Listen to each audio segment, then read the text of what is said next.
12 ज्योतिर्लिंगांपैकी एक ज्योतिर्लिंग असलेल्या श्री त्र्यंबकेश्वर या ठिकाणी प्रदक्षिणेचं मोठं महत्त्व आहे.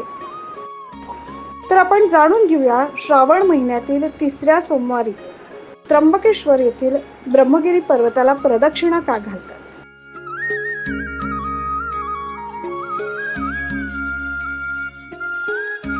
त्याचं महात्म्य, त्याचं महत्त्व जाणून घेऊया 9 न्यूज महाराष्ट्राच्या माध्यमातून. श्रावण महिन्यातील 3ऱ्या सोमवारी लाखो भाविक हे ब्रह्मगिरी पर्वताला प्रदक्षिणा घालतात. ही प्रदक्षिणा घातल्यावर पुण्यप्राप्ती होते असं म्हटलं जातं. इतिहासात म्हटलंय की संत निवृत्तीनाथ महाराजांना प्रदक्षिणा दरम्यान योगीराज संत गहिनीनाथ महाराज यांचा अनुग्रह लाभला असं प्रचलित आहे. 1996 नंतर तर 3ऱ्या सोमवारी लाखो भाविक या ब्रह्मगिरी पर्वताला प्रदक्षिणा मारण्यास येऊ लागलेत आणि ही प्रथा जास्त प्रमाणात प्रचलित होऊ लागली. यामध्ये इंद्र पर्वत, हरिहर पर्वत, ब्रह्मगिरी पर्वत असे 3 पर्वत लागतात. ही प्रदक्षिणा पूर्ण करत असताना प्रयाग तीर्थावर स्नान केल्यानंतर पैलवानवाडी मार्गे प्रयाग तीर्थ, सरस्वती तीर्थ, नाग तीर्थ, वैतरणा व राम तीर्थ असं दर्शन घडतं. तसेच अनेक नद्या, नाले यांच्यासह मंदिरात दर्शन घेण्याचा लाभ देखील होतो.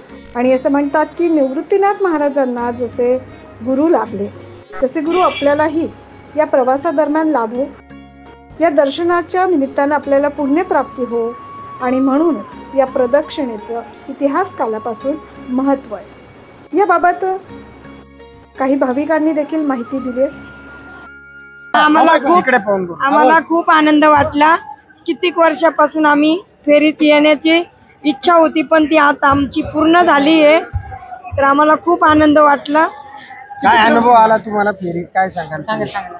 अनुभव म्हटला तर आम्ही फक्त ऐकून होतो की फेरी म्हणजे काय, ब्रह्मगिरी म्हणजे काय, ते आम्ही स्वतः अनुभवलं. त्यामुळे आम्हाला खरंच खूप आनंद वाटला. आता पहिल्यांदा आम्ही आल्यावर असं वाटतंय की आम्ही नेहमी यावं, हीच आमची इच्छा आहे.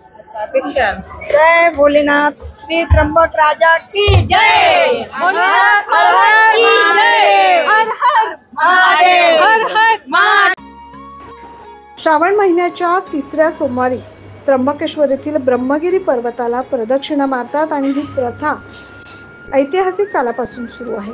ही प्रदक्षिणा पूर्ण करण्यासाठी प्रभू श्रीरामाच्या पदस्पर्शानं पावन झालेल्या नाशिक शहरातून सिटी बसने तळवाडे येथे जावे लागते.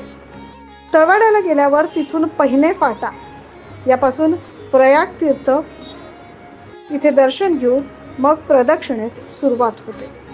अशा पद्धतीने आपण त्र्यंबकेश्वरच्या प्रदक्षिणेचं महत्त्व जाणून घेतलंय आणि आपल्याला देखील या प्रदक्षिणेचा, या दर्शनाचा लाभ घ्यायचा असेल तर नक्कीच 12 ज्योतिर्लिंगांपैकी एक असलेल्या त्र्यंबकेश्वर येथे जरूर भेट द्या.